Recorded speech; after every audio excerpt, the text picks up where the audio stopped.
예, 여러분 안녕하세요.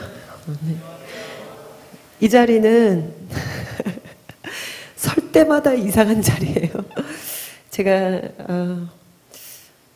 오늘은 내려가려고 했는데 제가 좀 힘이 좀 없어가지고 그렇게 안 보이시겠지만 제가 좀 힘이 없어서 오늘은 여기 일단 서야 되겠습니다. 여러분 저를 위해서 중보해 주시고 또 하나님의 은혜로 또 여러분에게 주시는 말씀을 듣는 시간이 되었으면 좋겠습니다. 오늘 여러분과 함께 나누기를 원하는 말씀은 마태복음 6장 9절에서 13절에 나오는 말씀입니다. 제목은 그러므로 너희는 이렇게 기도하라. 이번 수련의 주제가 무엇입니까? 아직 여러분 준비가 안 되셨군요. 수련의 주제가 무엇입니까? 네, 여러분께 오늘 그 방법을 좀 알려드리겠습니다. 구별된 세대가 어떻게 세상에 침투할 수 있는지 그 방법을 제가 오늘 조금 알려드리겠습니다. 수련회 가셔서 더 깊게 알게 되실 것이고요. 저는 오늘 워밍업 할 수 있도록 그렇지만 아주 중요한 부분을 여러분께 나누게 될 것입니다. 여러분이 사모함으로 들으시고 내가 어떻게 구별된 세대가 되어서 세상에 침투할 수 있을까? 그것을 위해서 준비할 수 있도록 제가 여러분께 오늘 드리는 말씀을 잘 들으시기 바랍니다. 오늘 제가 제목을 삼은 것은 그러므로 너희는 이렇게 기도하라. 어디서 많이 들으셨죠? 어디서 나오는 구절일까요? 네. 예, 주기도문 맞습니다. 주기도문에 나오는 첫 구절입니다. 여러분들이 주기도문 모르시는 분 계세요? 주기도문 모르시는 분? 간첩이죠? 예, 주기도문을 모르실 수는 없을 겁니다. 교회를 다니기 시작하면 처음에 저희가 기도라는 것을 배울 때 주기도문을 배웁니다. 하나님 앞에 나아가서 어떤 기도를 해야 될지 잘 모를 때 일단 주기도문을 가르쳐주고 계속 끝날 때 주기도문으로 기도하고 그래서 여러분들이 찬송으로도 또 노래로도 주기도문을 많이 부르시고 또 암송도 하시고 해서 주기도문을 모르시는 분은 없을 거예요. 그런데 오늘 제가 여러분께 이 구절을 말씀드리면서 여러분이 주기도문 속에서 놓치고 있었던 것, 그것이 무엇인지 알게 되는 시간이 되었으면 좋겠습니다. 예수님이 가르쳐 주신 기도예요. 그죠? 예수님이 가르쳐 주신 기도인데 이 기도가 그냥 기도일까요? 아니라는 거예요. 예수님이 가르쳐 주신 기도이기 때문에 이 기도는 너무너무 중요합니다. 그런데 지금까지 우리가 그냥 늘 암송해왔던 기도문이었기 때문에 쉽게 생각할 수 있습니다. 이제 오늘 여러분이 제가 나눠드리는 말씀을 들으시고 이 주기도문 속에 담겨있는 예수님의 마음, 이 주기도문을 가르쳐 주셨을 때 예수님의 마음, 그 마음 속에 있었던 뜻, 그것을 발견하게 되시고 그래서 여러분들이 이제는 이 구절 속에 담겨있는 그 뜻을 알고 기도하시기를 바랍니다. 그러면 여러분들의 기도가 바뀔 것이고 여러분의 삶이 바뀔 것입니다. 오늘 제가 이 말씀 준비하면서 참고했던 그 책들은 양용희 교수님의 마태복음 어떻게 읽을 것인가, 그리고 김세용 교수님의 주기도문 강해, 그리고 WBC 주석, WBC 챔피언 아니고요.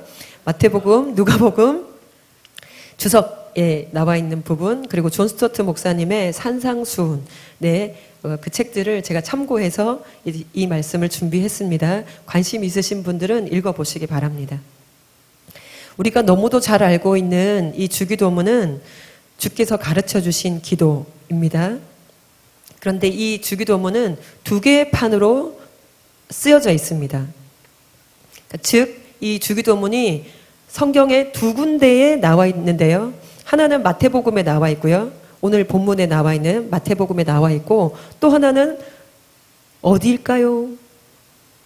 아시는 분? 누구요? 누가복음. 예. 누가복음은 누가 썼죠? 누가 썼습니다. 예. 주기도문은 마태복음에 나와 있고 그리고 누가복음에 나와 있습니다.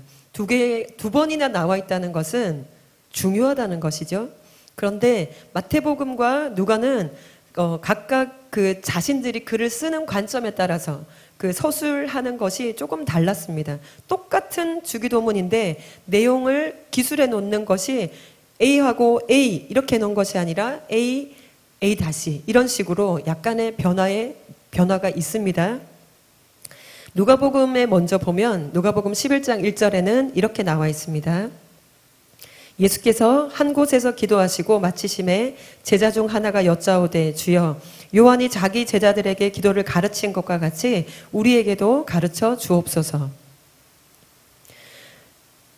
예수님 당시에 바리새인들도 있었고 또 여러분 들으셨겠지만 뭐 에센학파, 뭐 바리새학파, 또 세례 요한 이렇게 각각의 부흥 운동이라고 하는 부흥 운동을 주도하는 그 파마다 그들 나름대로 그들이 가지고 있는 사상이나 또 이런 그 본인들의 신학적인 그런 이해들 이런 것을 기점으로 해서 기도문이 있었어요. 그러니까 세례 요한 제자들도 세례 요한이 가르쳐준 기도문이 있었고 바리새인들이 하고 있는 기도문이 있었어요. 그리고 에센학파도 그들 나름대로의 기도문이 있었다는 거예요. 세례 요한의 제자들 중에 몇몇이 예수님의 제자로 이렇게 합류하게 되었는데 그때 그 제자들 중에 한 사람이 오늘 예수님께 요청하는 거예요. 세례 요한에게 있었을 때 기도문이 있었는데 제가 이제 예수님을 따르게 되었는데 우리도 예수님을 따르는 우리도 그들처럼 할 수 있는 기도를 가르쳐 주십시오 라고 얘기한 거예요. 그래서 예수님께서 이 기도문을 가르쳐 주셨습니다. 여기에서 여러분에게 말씀드리기를 원하는 것은 이 주께서 가르쳐 주신 기도는 바리새파, 에센학파, 세례요한 이렇게 각각의 그 부흥운동하는 단체들이 가지고 있었던 기도문처럼 예수님께서 예수님의 제자들에게 이렇게 기도하라고 가르쳐 주신 것이기 때문에 그 기도 안에는 예수님이 그들을 어떻게 이끌기를 원하시는지 그 예수님의 제자들을 어떤 방향으로 또 지도해 가기 원하시는지 그 공동체의 정체성을 표현하고 있는 기도문이라는 것입니다. 우리가 본문을 한번 읽어보겠습니다. 오늘 다 아시겠지만 본문을 띄워주실 거죠? 예, 마태복음 6장 9절에서 13절을 여러분이 암송하지 마시고 이것을 쭉 여러분 깊이 생각하시면서 같이 읽기를 원합니다. 시작. 그러므로 너희는 이렇게 기도하라. 하늘에 계신 우리 아버지여 이름이 거룩히 여김을 받으시오며 나라가 임하시오며 뜻이 하늘에서 이루어진 것 같이 땅에서도 이루어지이다. 오늘 우리에게 일용할 양식을 주시옵고 우리가 우리에게 죄 지은 자를 사하여 준 것 같이 우리 죄를 사하여 주시옵고 우리를 시험에 들게 하지 마시옵고 다만 악에서 구하시옵소서. 나라와 권세와 영광이 아버지께 영원히 있사옵나이다. 아멘. 여러분들이 다 외우시고 계시는 주기도문입니다. 오늘 여기 본문을 저희가 다 살펴볼 수는 없어요.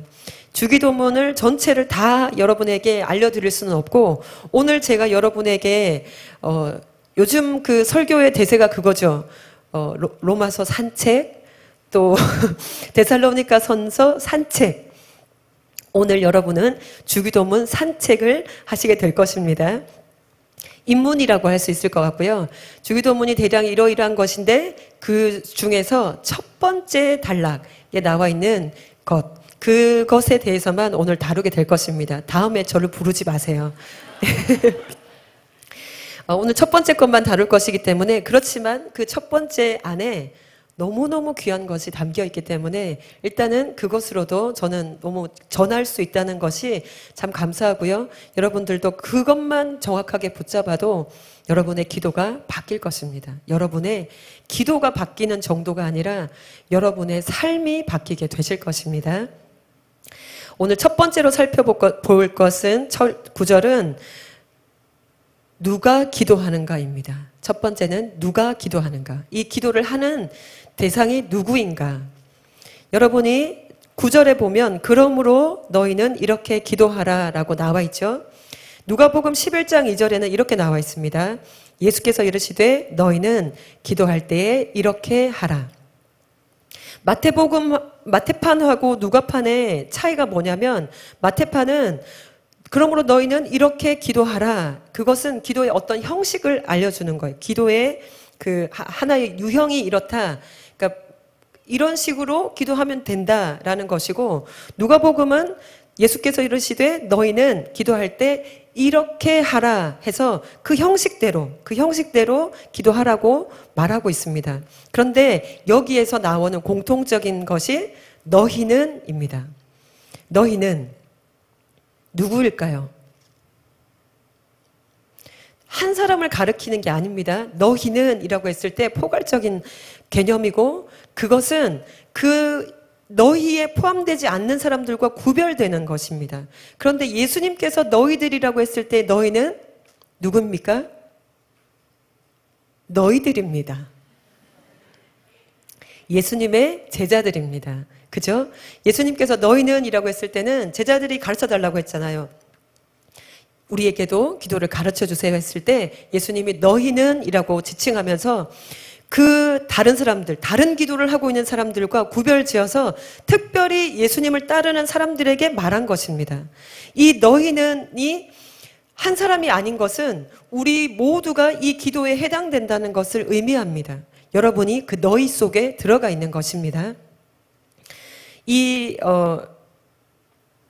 그 너희는이라고 얘기했을 때 아까도 제가 앞서도 말씀드렸지만 주께서 가르쳐 주신 기도는 예수 그리스도께서 하나님 나라 복음을 선포해서 새롭게 창조하고 구성하시는 그 하나님 나라 백성 공동체의 정체성, 즉 제자들의 정체성을 결정하는 기도문입니다.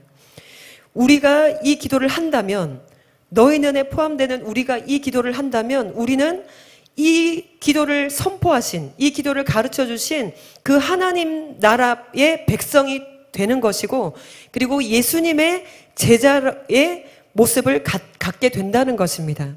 그래서 여러분이 만약에 그 너희 안에 포함되는 존재라면 여러분은 하나님 나라의 백성, 그것도 그냥 하나님 나라가 아니라 예수님이 이 땅에 오셔서 선포하신 새로운 하나님 나라, 그 하나님 나라의 백성이고 또 예수님의 제자라는 것, 그런 것을 아시고 이 기도를 하셔야 한다는 것을 제가 말씀드리기를 원했습니다.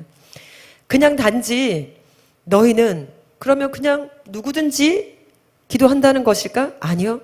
너희는이라고 지칭하셨던 그 예수님의 의도에 따라서 내가 그 너희는 안에 들어간다면 나는 새로운 하나님 나라의 백성이구나, 나는 예수님의 제자이구나 라는 것을 아셔야 한다는 것입니다.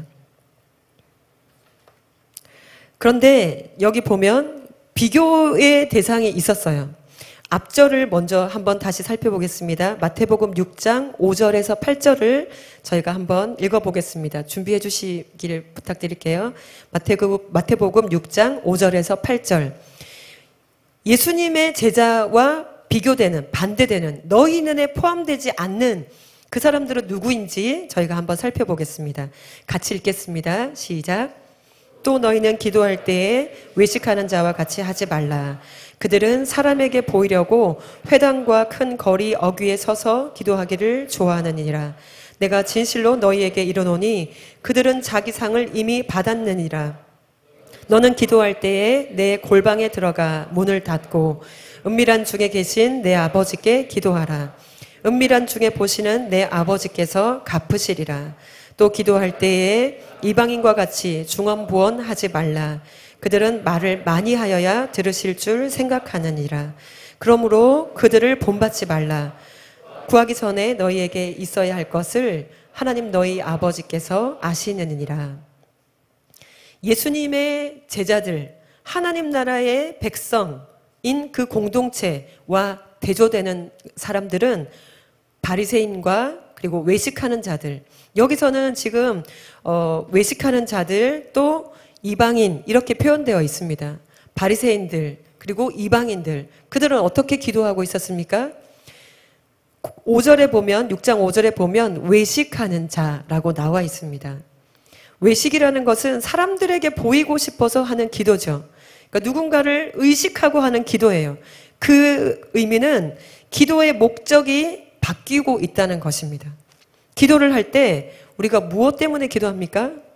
하나님의 영광을 위해서 기도하는 거예요. 그런데 이 외식하는 기도, 위선적인 이 기도는 자기의 영광을 위하는 기도라는 것입니다. 우리 안에도 이런 기도를 하는 사람이 있을 수 있습니다. 그냥 이 자리에서 기도를 하게 되었을 때 하나님을 온전히 의식하고 그분께 나아가는 것이 아니라 내 옆에 있는 사람, 또 내 주변에서 나를 바라보고 있을 것 같은 그런 사람들, 또 그런 것들 때문에 기도가 형식적으로 바뀌어질 수 있는 것입니다.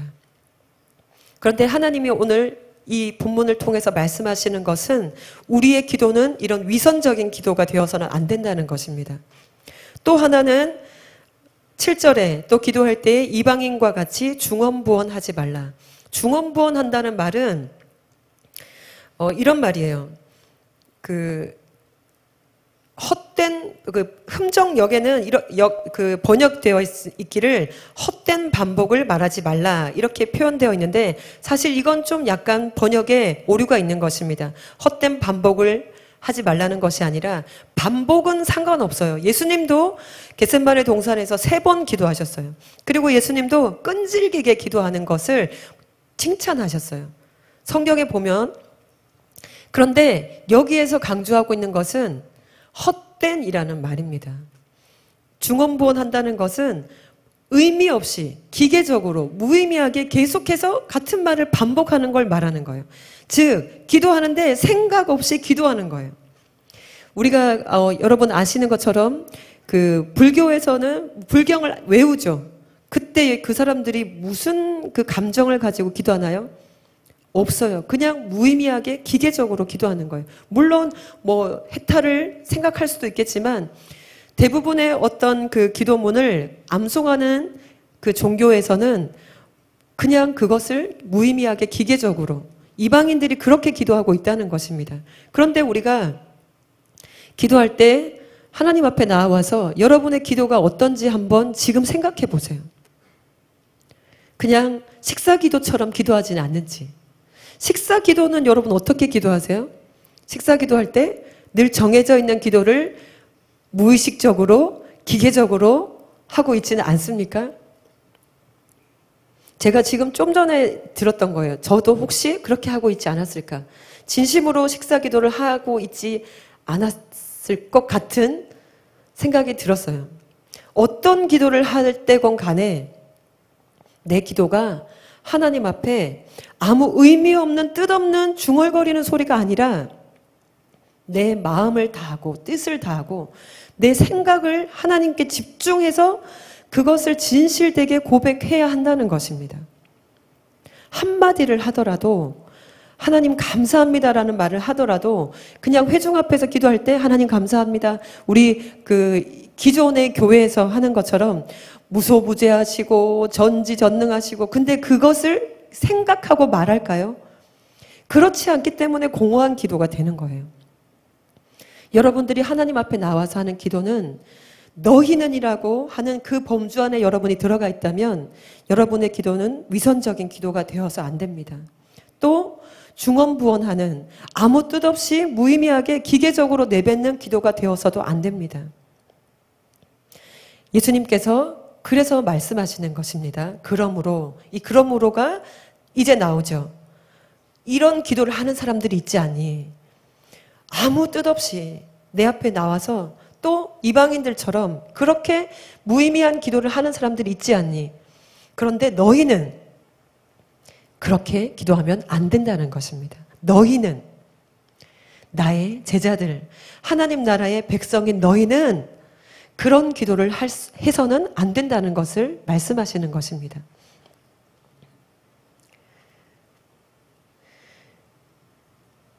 8절에 나와 있죠. 6장 8절에 그러므로 그들을 본받지 말라. 그들이 누굽니까? 그들이 너희가 아닌 사람들이에요.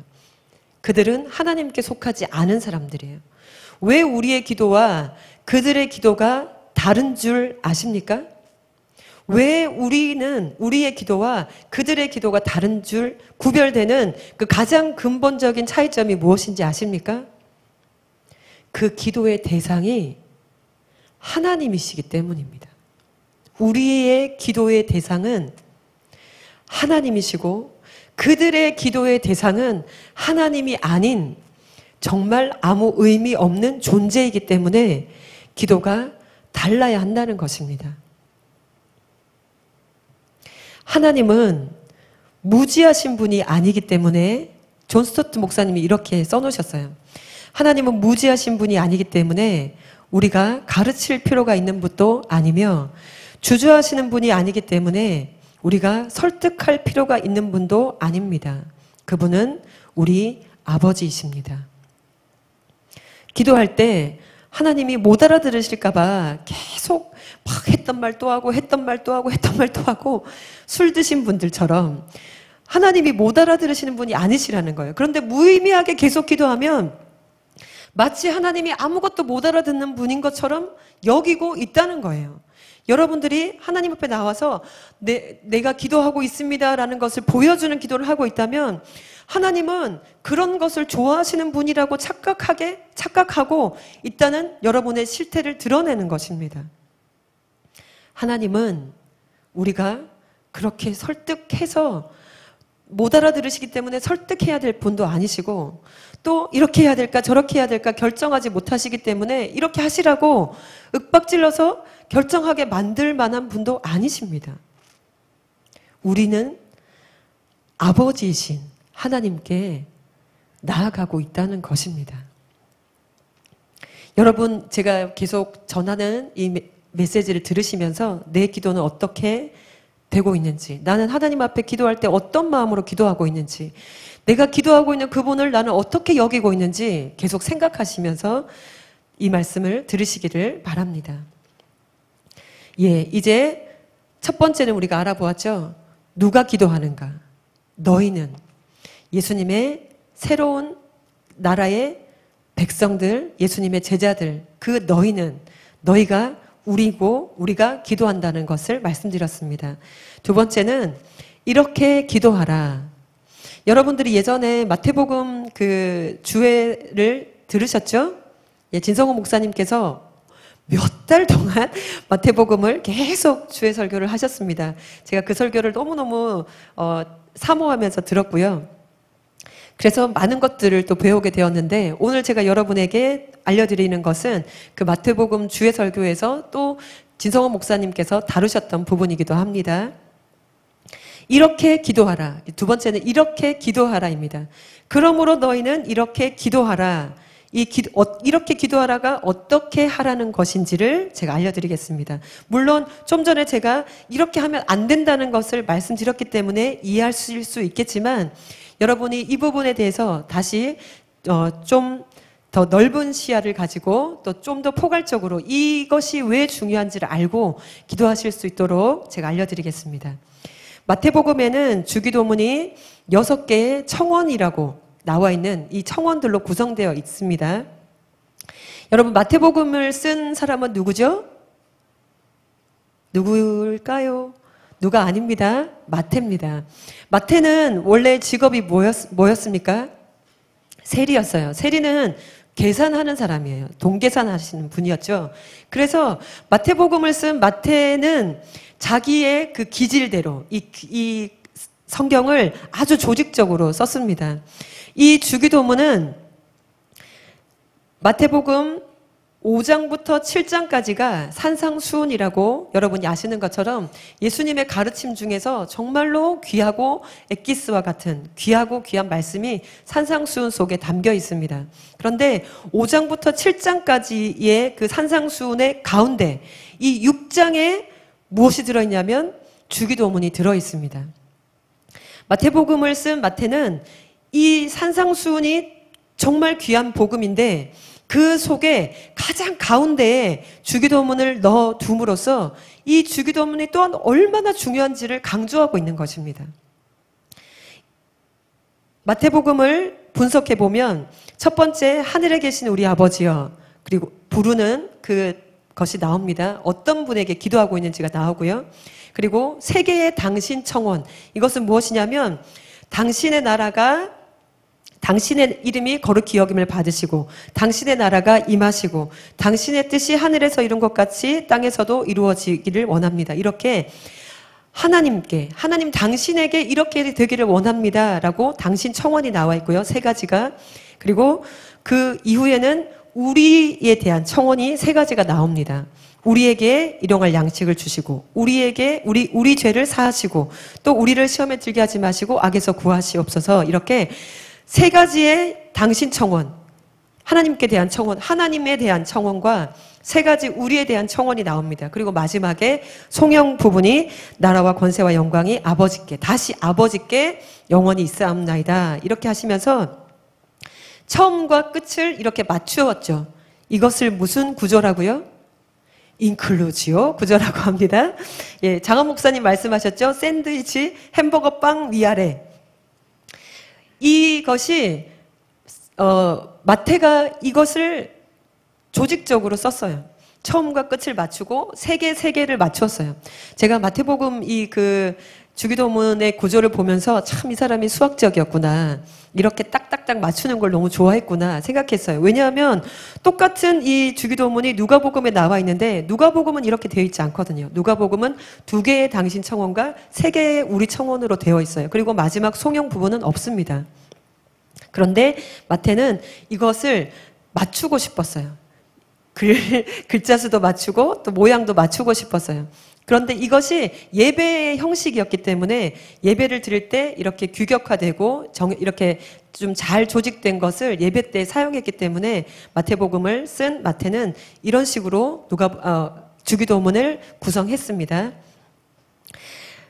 예수님의 그 가르침인 주기도문은 그 당시에 유대인들이 쓰고 있었던 그 18번 축복기도, 그러니까 18가지가 기도로 나와 있는 그 기도, 또 뭐 카디시 기도, 이런 기도들이 있었을 때 그런 기도와는 다른 기도였습니다. 그런 기도, 그 18번 축복기도는 아주 복잡한 기도였어요.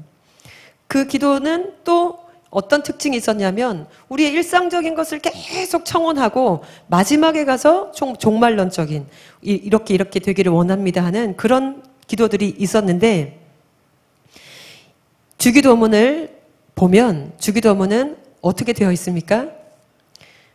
하나님의 나라가 먼저 나오는 거예요. 하나님에 대한 것, 종말론적인 것이 먼저 오고 그리고 나서 우리 청원 3가지 우리의 일상적인 것을 추구하는 방향으로 나아갑니다. 이 주기도문을 제일 한 구절로 요약한 것이 바로 마태복음 6장 33절입니다. 제가 읽어드리겠습니다. 그런즉 너희는 먼저 그의 나라와 그의 의를 구하라. 그리하면 이 모든 것을 너희에게 더하시리라.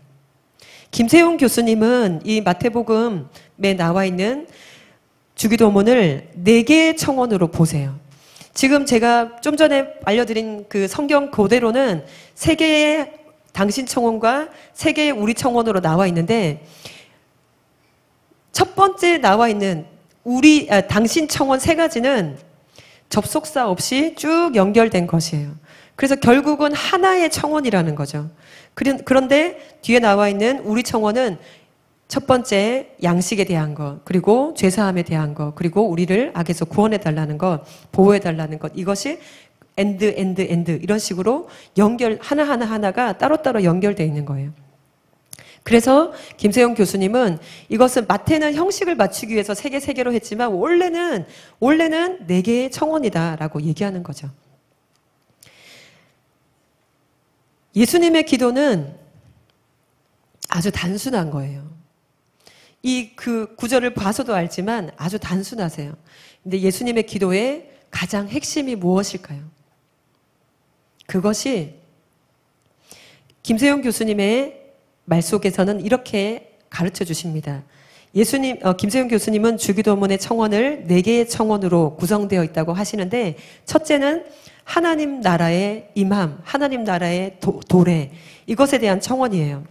이것이 바로 가장 중요한 기도라는 것입니다.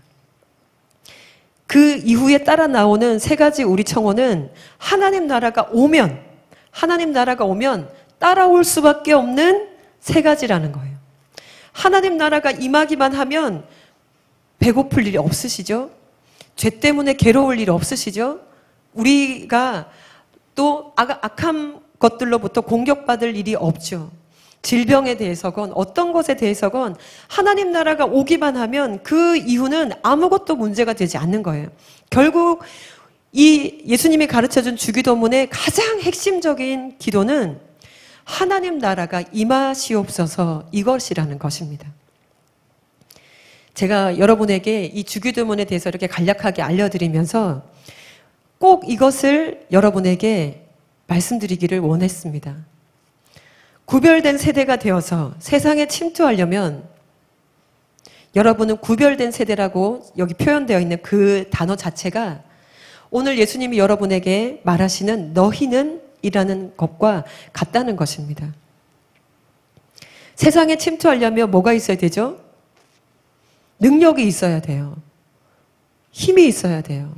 세상에 침투해서 뭔가를 침투한다는 것 자체가 훈련되어져 있어야 되는 것이고 뭔가 기술도 있어야 되고 능력도 있어야 되고 거기에 침투해서 뭔가를 해낼 수 있는 그 기반이 있어야지 침투를 하는 거예요.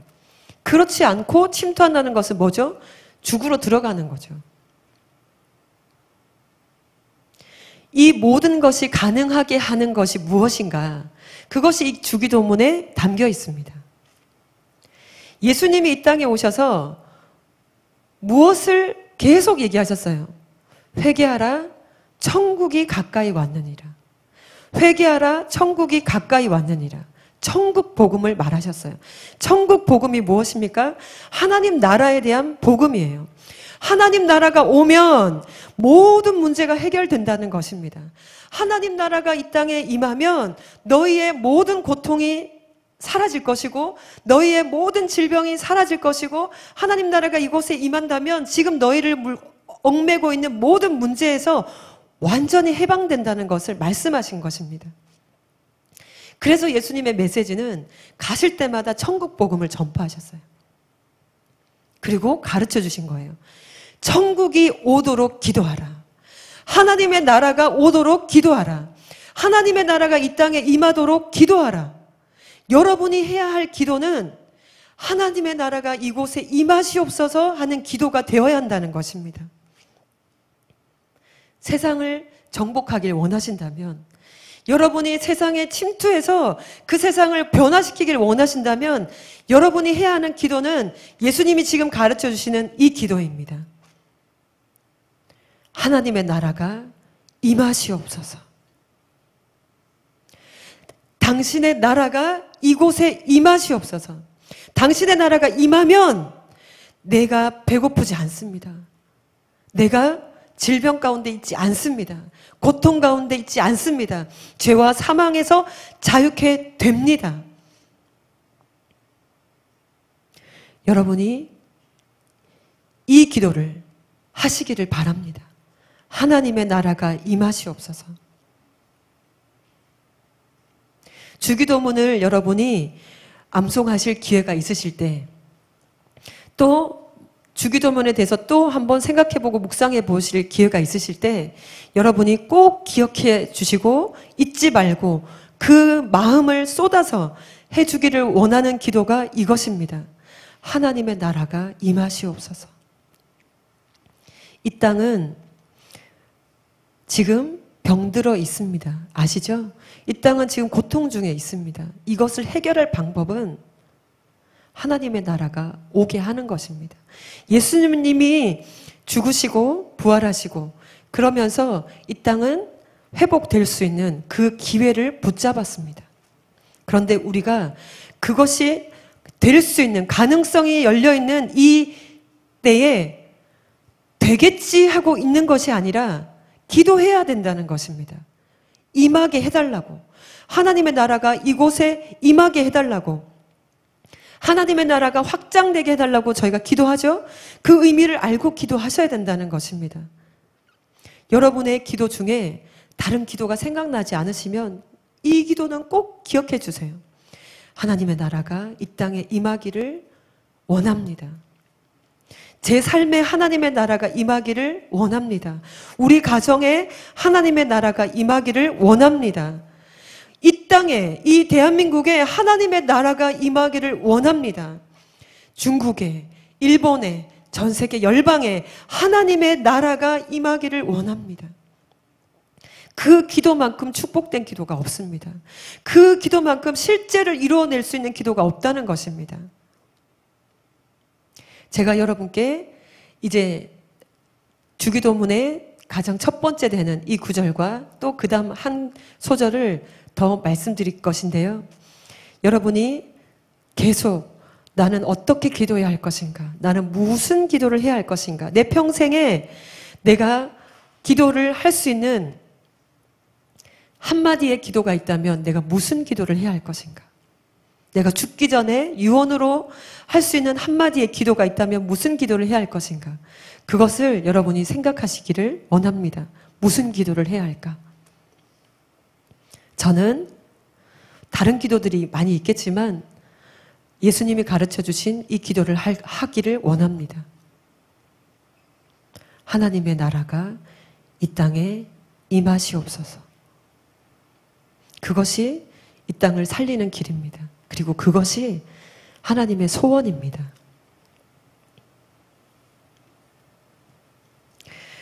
첫 번째 우리가 주기도문에 대해서 개략적으로 쭉 살펴보았고요. 이제 첫 번째 우리가 나와 있는 구절을 보겠습니다. 첫 번째 구절은 여러분이 아까 읽으셨지만 제가 구절 말씀을 다시 읽어드리겠습니다. 그러므로 너희는 이렇게 기도하라. 하늘에 계신 우리 아버지여. 여기까지. 우리는 이제 누구에게 기도하는지를 살펴볼 것입니다. 누구에게 기도하는지. 아까 말씀드렸죠? 이방인들, 바리새인들과 예수님의 제자들인 우리의 기도가 본질적으로 차이를 가지는 것은 기도의 대상이 다르기 때문이라고 말씀드렸습니다. 그 기도의 대상이 바로 이 구절, 하늘에 계신 우리 아버지, 이 구절 속에 나타나 있습니다. 여러분이 기도를 왜 하십니까? 어렸을 때는 뭘 달라고 기도했었어요. 그죠? 하나님, 저에게 좋은 학교 가게 해주세요. 또 건강하게 해주세요. 돈 많이 벌게 해주세요. 좋은 데 시집 가게 해주세요. 이런 것들 그냥 우리의 필요에 따라서 구하는 것을 기도라고 생각하고 기도해왔습니다. 어렸을 때부터 교회 가서 여러분이 했던 기도를 생각해 보세요. 그 기도 속에 우리가 정말로 중심으로 기도했는지, 그리고 실제적으로 내 기도의 내용은 무엇이었는지, 대부분의 기도는 뭔가를 달라는 기도였습니다.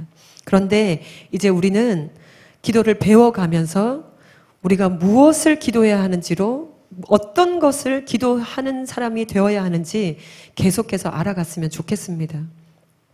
그러면 기도가 바뀔 것입니다. 삶이 바뀔 것입니다.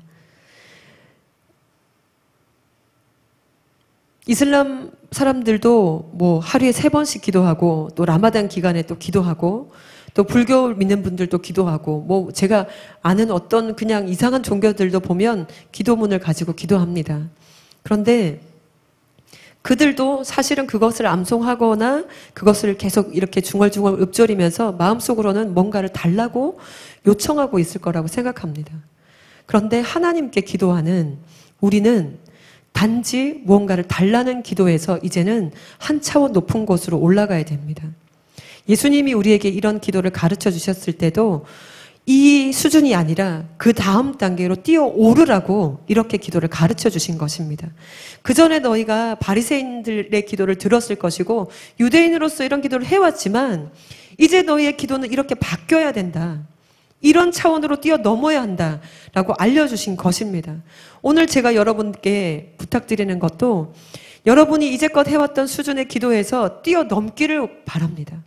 그냥 일반적인 기도, 또 어떤 분들은 중심으로 기도해 오실 수 있어요. 그런데 그것을 뛰어넘는 기도로 들어가기를 원합니다. 우리가 누구에게 기도하는가? 우리는 하나님께 기도하고 있습니다. 그 하나님은 어떤 분이십니까? 존 스토트 목사님은 이렇게 세 가지로 하나님에 대해서 알려주셨어요. 우리가 기도하는 그 하나님, 우리가 하늘에 계신 우리 아버지라고 부르시는 그 하나님은 첫 번째로 인격적인 분이십니다.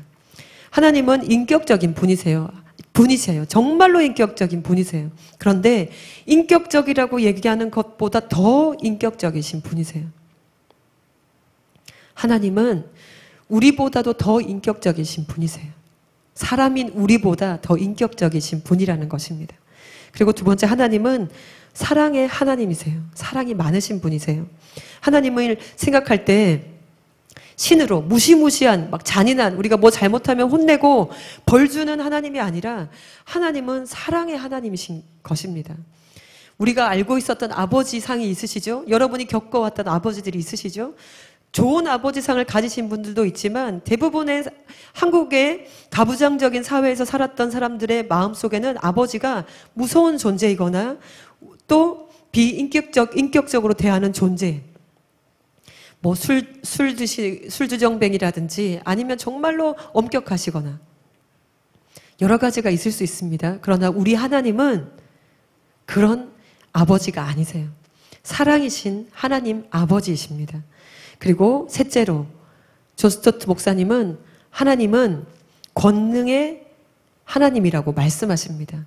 단지 그냥 사랑만 많으신 것이 아니라 선하실 뿐만 아니라 능력도 갖고 계신 그런 분이라는 것을 말씀하셨습니다. 첫 번째 제가 살펴보기를 원하는 것은 주기도문의 첫 번째 단어, 그것은 하늘에 계신이 아니에요. 주기도문 원문을 살펴보면 첫 번째 단어가 마태복음도 마찬가지고 누가복음도 마찬가지예요. 첫 번째 단어가 아빠입니다.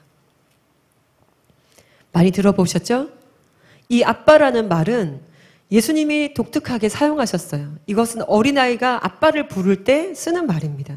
그런데 예수님은 하나님을 아빠라고 부르라고 얘기하셨어요. 너희는 이렇게 기도하라. 하늘에 계신 우리 아버지, 한국말로 번역되기는 이렇게 되어 있지만 원문은 아빠, 하늘에 계신 아빠. 여러분께 제가 오늘 여러분이 주기도문을 암송하실 때 이 아빠라는 단어에 꽂히시기를 바랍니다.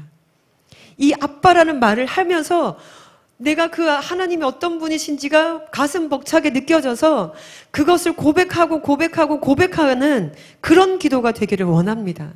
아빠. 이 아빠라는 것은 언약적인 개념이에요. 신약에, 구약에 다 나와 있는 언약 관계. 뭡니까? 내가 하나님을 아빠라고 부르면 어떤 관계가 성립돼요?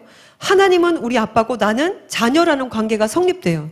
이 관계 속에서는 하나의 언약이 존재하는 것입니다. 네가 내 자녀가 되면 나는 너의 하나님이 되어서 내가 너를 지켜주겠다. 그리고 너는 내 자녀가 되어서 나에게 순종함으로 나아와라. 이 언약 관계가 성립되는 거예요. 예수님이 우리에게 아빠라고 부르라고 했을 때 두 가지가 본인이 이것을 이해하고 계셨어요. 첫 번째는 아빠라고 하나님 앞에 예수님이 직접 기도하셨잖아요. 그것은 하나님께 예수님 자신이 아들이라는 것을 알고 계셨다는 것입니다. 그리고 두 번째는 너희는 하나님을 아빠라고 불러라 라고 얘기했을 때 하나님의 자녀들을 잃어버렸던 그 하나님의 자녀들을 다시금 하나님께로 가게 해서 그들이 하나님의 자녀가 되게 하는 그 일을 본인이 하고 있다는 것을 아셨다는 것입니다. 본인이 하나님의 아들일 뿐만 아니라 다른 사람들, 하나님을 아빠라고 부르는 다른 사람들, 그 사람들도 하나님과의 관계가 그렇게 맺어질 수 있다는 것을 알려주고 그들로 하여금 하나님 아빠께 나오게 하는 것이 본인의 사명이라고 알고 가르치셨다는 것입니다. 여러분이 하나님을 아빠라고 부를 때 하나님을 아빠라고 부를 때 이제 그냥 하나님 아버지 정도가 아니라 예수님이 말씀하기를 원하셨던 것, 그 맥락에서 여러분이 하나님 아버지 또는 하나님 아빠 그렇게 부르며 기도하기를 원합니다. 이 아빠라는 말을 썼을 때 이것은 내가 하나님의 자녀가 된다는 것이고 그것은 내가 상속자가 된다는 것입니다. 하나님 안에 있는 무한한 것을 내가 자녀이기 때문에 다 상속받아서 쓸 수 있는 존재가 된다는 것입니다. 여러분이 이 주기도문 속에 나타나고 있는 하늘에 계신 우리 아버지 이 단어를, 이 구절을 정확하게 이해한다면 여러분이 세상에 침투할 수 있는 존재가 된다는 것을 또 알게 되실 것입니다. 세상에 침투하려면 제가 말씀드렸죠? 능력이 있어야 돼요. 기술이 있어야 돼요. 힘이 있어야 돼요. 그러려면 여러분에게 무언가를 줄 수 있는 존재와 연결이 되어야 되는데 하나님을 아빠라고 부를 때 하나님의 자녀가 되었을 때 그때 여러분은 그 하나님 안에 있는 풍부함을 상속받는 실제 자녀가 된다는 것입니다.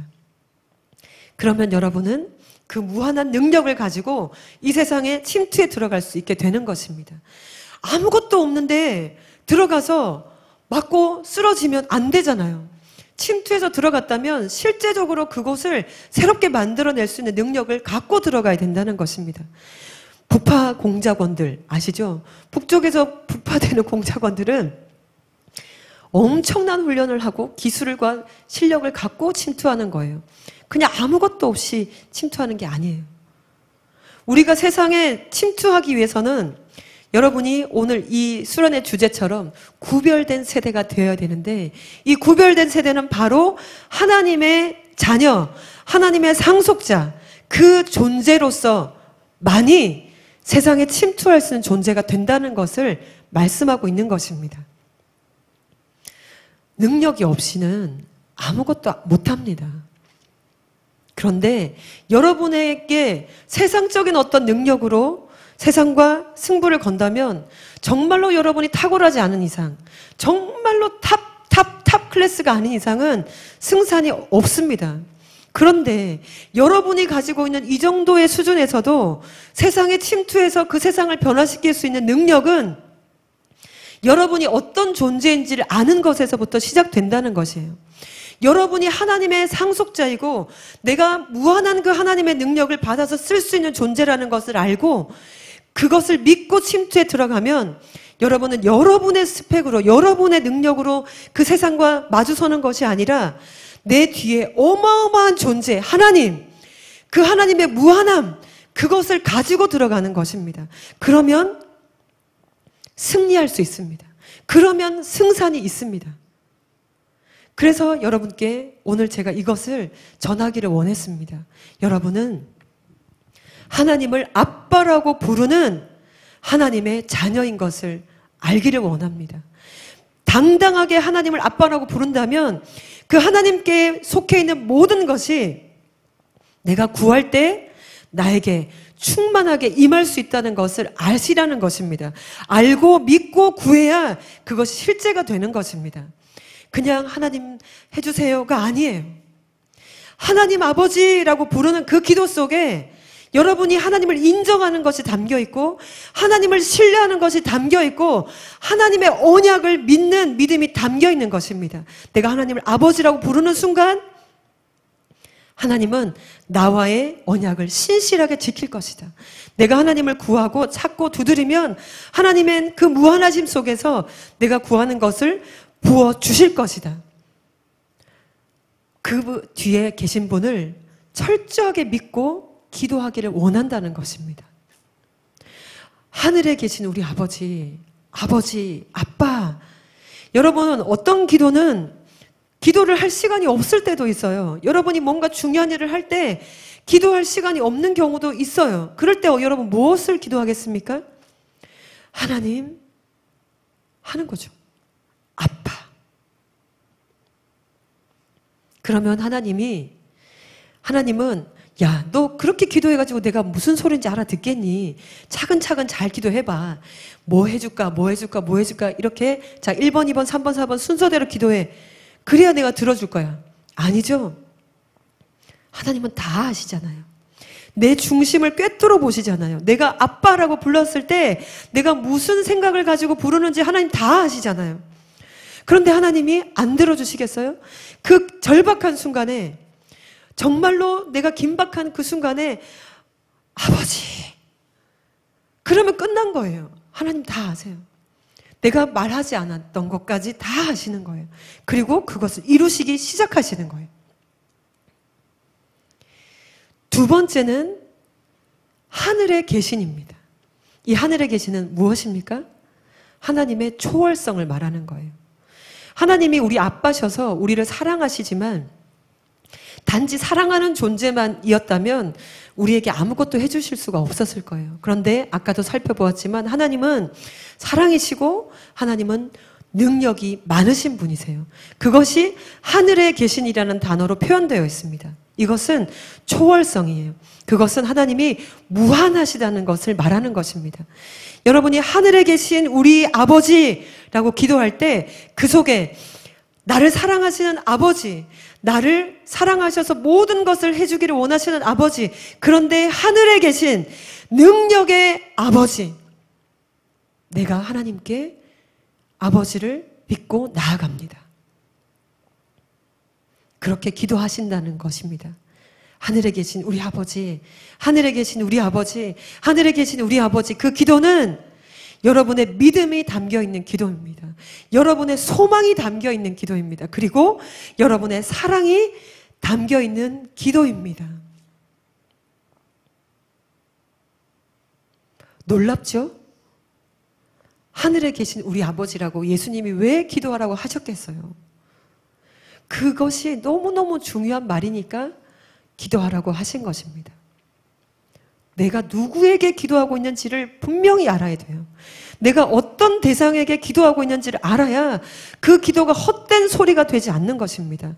그냥 흘러가고 없어져 버리는 무의미한 소리가 아니라 내가 기도하고 있는 분이 누구인지를 알고 기도하면 그것은 그분이 실제로 계시기 때문에 그 기도는 나에게 응답이 되어, 반드시 응답이 되어 돌아옵니다. 그 존재가 누구입니까? 하늘에 계신, 무한한 능력을 가지신, 능력과 능력으로 충만하신 그 하나님, 우리 아빠, 나의 아빠. 여러분 지금 힘드신 일 있으세요? 뭔가 해결해야 되는 일 있으십니까? 여러분 속에 불안하고 두렵고 또 고민되는 일이 있으십니까? 그것을 여러분이 하나님 앞에 기도하고 나아가실 것입니다. 그런데 이제는 여러분이 이렇게 기도하셔야 됩니다. 하늘에 계신 우리 아버지, 그것을 온전히 믿고 기도하시는 것입니다. 내가 지금 누구에게 기도하고 있는지, 내가 지금 어떤 분에게 나와서 내 소원을 아뢰고 있는지 그것을 반드시 기억하셔야 됩니다. 그것을 생각하셔야 됩니다. 그냥 무의식적인 기계적인 언어가 되면 절대로 그 기도는 응답받을 수 없습니다. 그러나 하늘에 계신 우리 아버지라고 여러분이 기도할 때는 생각하셔야 됩니다. 이방인들의 기도와 우리의 기도의 차이는 그것입니다. 우리의 기도는 하나님 중심적인 기도이고 우리의 기도는 이성적인 기도라는 것입니다. 생각 없이 말하는 것이 아니라는 것입니다. 생각하면서, 그 생각은 내 믿음을 담고 있는 생각입니다. 하나님은 이런 분이시지, 하나님은 이런 나에게 이런 존재이시지, 하나님은 이런 능력을 갖고 계시지, 그러니까 내가 그분께 기도하는 것이야. 그러니까 내가 이 기도를 할 수 있는 것이야. 생각하면서, 하나님을 신뢰하면서 기도해야 한다는 것입니다.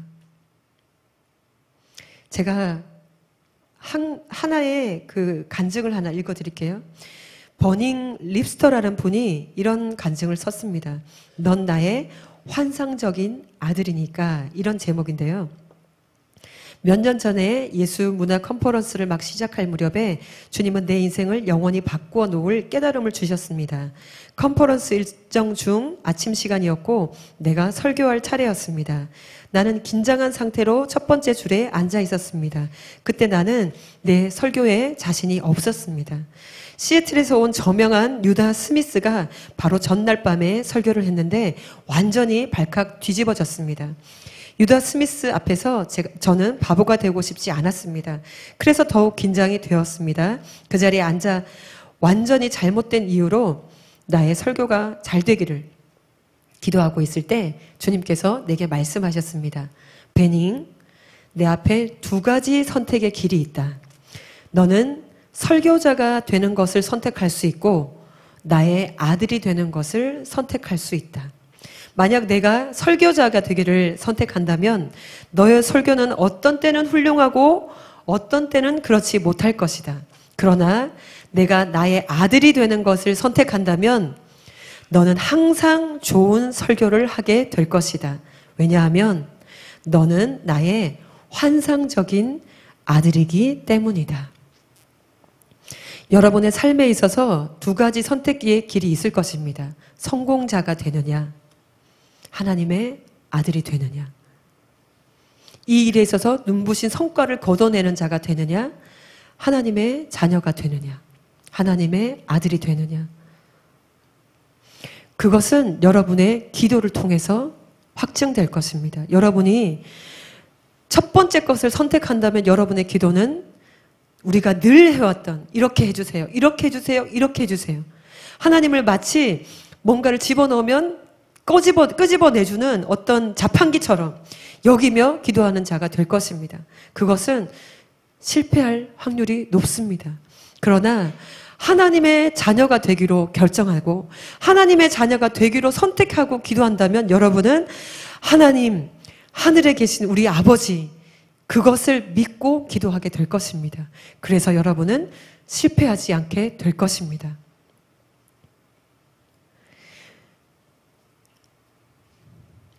하나님이 무한하신 그 존재이고 하나님 안에 끝없는 풍부함이 있습니다. 그런데 우리가 죄를 지어서 거기서 떨어졌어요. 김세용 교수님의 책에 보면 이런 표현들이 많죠. 아담적 실존이다. 그것은 무엇이냐면 하나님의 그 풍성함에서 떨어져 나와서 이제 아담처럼 에덴 동산에서 쫓겨난 존재가 됐다는 거예요. 일하지 않아도 됐었고 배고프지 않아도 됐었고 괴롭지 않아도 됐었는데 하나님의 풍부에서 떨어져 나왔기 때문에 그 고통, 결핍을 경험하게 되었다는 것입니다. 예수님이 이 땅에 오셔서 우리에게 회복시켜 주기를 원하는 것은 우리로 하여금 다시금 하나님 안에 속한 자가 되게 하기를 원하셨습니다. 아담적 실존으로서 고난 중에, 결핍으로 인한 고난 속에 내 지혜가 없고 능력도 없고 힘든 그 모든 괴로움 속에서 탈피해서 하나님의 풍부함 속으로 다시 들어가게 해주기 위해서 하나님이 예수님을 이 땅에 보내셨다는 것입니다. 이 기도 속에 하나님 나라가 오게 해달라는 그 기도 속에, 그리고 우리가 하나님을 하늘에 계신 우리 아버지라고 부르는 이 기도 속에 우리가 어떤 존재로 바뀌어져 갈 것인가가 담겨 있습니다. 이제 제가 결론을 말씀드리겠습니다. 예수님은 바리새인들의 기도, 또 이방인들의 기도와 구별해서 진짜 기도, 그리스도인의 기도의 모범으로 주기도문을 주셨습니다. 위선자들의 잘못은 이기심이에요. 그들은 자기를 위한 기도를 했습니다. 그리고 이교도들의 그 기도의 잘못은 아무 생각 없이 기도했다는 것입니다. 그런데 우리의 기도는 진정한 그리스도인, 너희는이라고 말하는 그 예수님의 제자인 우리의 기도는 하나님 중심적인 기도이고 그것은 하나님의 영광에 관심을 가지는 기도라는 것입니다. 그리고 지성적인, 그것은 아무 의미 없이 하는 기도가 아니라 생각하면서 하나님이 어떤 분이신지 그것을 내 마음으로 믿고 생각하면서 하는 기도가 되어야 된다는 것입니다. 주기도문을 통해서 하나님은 하늘에 계신 우리 아버지라는 것을 부각시키셨습니다.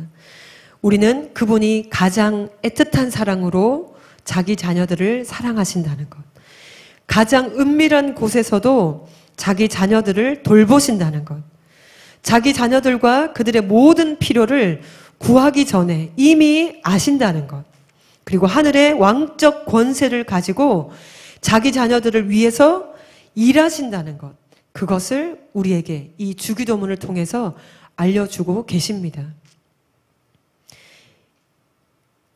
기도는 그냥 뭔가를 달라고 하는 것이 아닙니다. 기도의 대상이 하나님이라면 우리는 바른 기도를 하기 위해서 하나님을 알아가야 됩니다. 그래야 정말로 하나님에게 기도할 수 있습니다. 하늘에 계신 우리 아버지, 이것이 여러분 안에서 계속 묵상되어지기를 원합니다. 하나님은 사랑이셔. 그래서 나의 기도를 들어주기를 원하셔. 그리고 나와 함께하기를 원하셔. 그런데 능력 없는 무능한 아버지가 아니라 하늘에 계신 초월적인 무한한 능력을 가지신 아버지시기에 내가 원하는 것, 내가 하기 원하는 것을 충분히 이루어질 수 있는 분이셔. 그런데 그 하나님과 나와의 관계 속에서 나는 무엇을 기도해야 할까? 하나님의 나라가 오도록 기도해야 한다는 것입니다.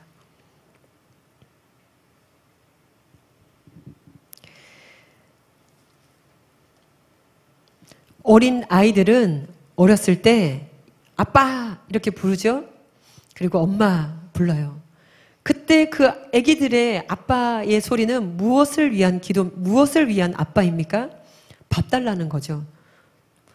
먹을 거 달라는 거죠. 아니면 뭐 기저귀 갈아달라고. 응애 응애 아빠 엄마 할 때 그 소리는 그냥 작은 나의 필요를 해결해 줄 수 있는 분이다 라고 생각하고 부르는 것입니다.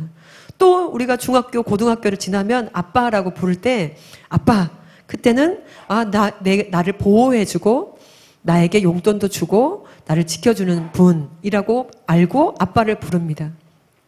그러나 우리가 점점 성숙해 갈수록 우리가 아빠를 부를 때 어떤 의미로 부릅니까? 나를 낳아주신 분, 나를 위해서 희생해 주신 분, 나의 모든 마음의 아픔을 아시는 분. 세상적인 아빠들은 어느 한계가 있겠지만 우리가 하나님 아빠를 알아가는 과정은 점점 더 깊어져야 됩니다. 지금 여러분이 하나님 아빠라고 부를 때 생각하는 그것은 어떤 수준일까요? 각자가 다 다르겠죠? 그런데 여러분에게 제가 기도를 하시기를 원한다면 그 하나님에 대해서 아빠라고 부르는 그 깊이가 깊어지기를 원합니다.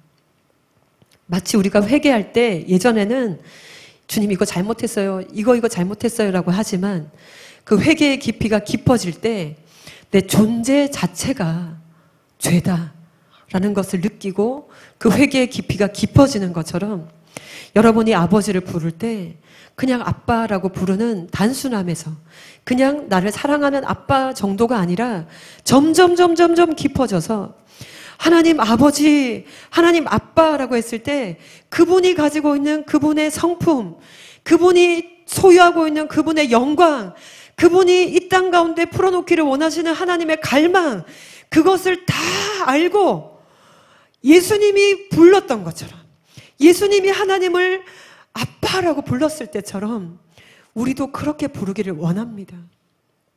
예수님은 마태복음 주기도문에서도 아빠를 불렀지만 겟셋마네 동산에서도 아빠를 불렀어요. 기도하실 때 제일 먼저 한 것이 아빠예요. 본인이 이 땅에 온 그 목적을 이루기 위해서는 내가 왜 아빠라고 부르는지를 아셨던 거예요. 나는 이 땅에 하나님의 아들로서 왔고 그리고 수많은 영혼들을 하나님을 아빠라고 부르는 그 일을 하기 위해서 내가 왔다.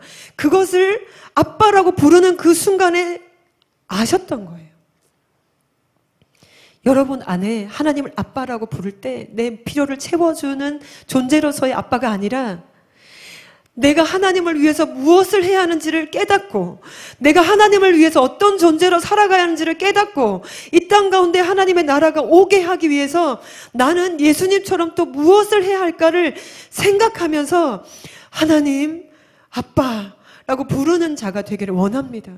깊어지기를 원합니다. 여러분의 기도가 달라지면 여러분의 삶이 바뀐다고 제가 말씀드렸습니다. 여러분의 기도에 하나님을 아빠라고 부르는 그 기도의 깊이가 깊어지면 여러분은 예수님처럼 이 땅을 변화시킬 수 있습니다. 예수님처럼 수많은 영혼을 구원하는 그 일에 여러분이 쓰임받을 수 있습니다. 여러분은 구별된 세대가 되어서 이 땅의 침투에 들어가서 완전히 바꿔놓을 수 있는 존재가 되는 것입니다. 그냥 아버지라고 부르지 마세요. 예수님이 아셨던 것처럼 하나님을 알고 예수님이 느끼셨던 그 느낌을 알고 하나님을 아버지라고 부르는 저와 여러분이 되기를 원합니다. 이 시간에 저희가 잠깐 기도할 텐데요. 저희가 찬양을 하나 부르겠습니다. 우리 박은정 자매님이 이 찬양을 좀 같이 먼저 불러주시고 자매님의 목소리로 같이 불렀으면 좋겠어요. 네, 박은정 자매님이 먼저 불러주시고 또 우리 찬양팀이 같이 불러주시면 좋겠습니다. 제가 이 찬양을 너무 좋아합니다. 그리고 부를 때마다 참 하나님이 느껴져서 감격하게 됩니다. 여러분 하나님을 생각하면서 이 찬양을 함께 하겠습니다.